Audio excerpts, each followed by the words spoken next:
લેવા પટેલ સમાજના આસ્થાના કેન્દ્ર સમાન ખોડલધામ કાગવડ ખાતે આગામી રવિવારે ઇતિહાસ રચાશે. ખોડલધામના આંગણે સત્તા અને સમાજનો અનોખો સંગમ જોવા મળશે, જ્યાં મુખ્યમંત્રી અને કેન્દ્રીય મંત્રીની સાક્ષીએ નવનિયુક્ત પ્રદેશ પ્રમુખ અને પાટીદાર મંત્રીઓનો ભવ્ય સન્માન સમારોહ યોજાશે. આ કાર્યક્રમમાં રાજ્યના મુખ્યમંત્રી ભૂપેન્દ્ર પટેલ અને ભારત સરકારના કેબિનેટ મંત્રી મનસુખ માંડવિયાની પ્રેરક ઉપસ્થિતિ રહેશે. આ મહાનુભાવોની હાજરીમાં ગુજરાત ભાજપના નવનિયુક્ત પ્રદેશ પ્રમુખ જગદીશ વિશ્વકર્માનું વિશેષ બહુમાન કરવામાં આવશે. આ સાથે જ રાજ્ય સરકારમાં સ્થાન પામેલા લેવા પટેલ સમાજના મંત્રીઓ જીતુભાઈ વાઘાણી, પ્રફુલભાઈ પાનસુરિયા, કૌશિક વેકરિયા અને કમલેશભાઈ પટેલનું પણ ખોડલધામ ટ્રસ્ટ દ્વારા સન્માન કરવામાં આવશે. આ કાર્યક્રમને સફળ બનાવવા માટે હાલ મંદિર પરિસરમાં તડામાર તૈયારીઓ ચાલી રહી છે અને વ્યવસ્થાને આખરી ઓપ અપાઈ રહ્યો છે. આ અવસરે ખોડલધામ ટ્રસ્ટ અને સરદાર પટેલ કલ્ચરલ ફાઉન્ડેશનના ટ્રસ્ટીઓ, જિલ્લા તાલુકાના કન્વીનરો અને સામાજિક આગેવાનો મોટી સંખ્યામાં ઉપસ્થિત રહેશે.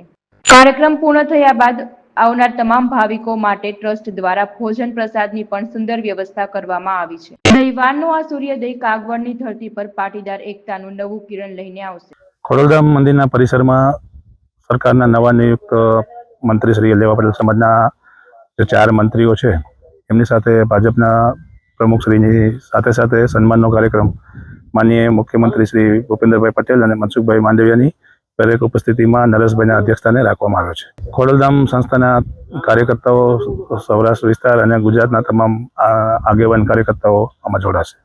મંદિરના દરેક કાર્યક્રમમાં વ્યવસ્થા મુખ્ય હોય છે અને વ્યવસ્થાના ભાગરૂપે તમામ આયોજન કરવામાં આવે છે અને દરેક કાર્યકર્તા સમિતિઓ એનું આયોજન કરી રહી છે.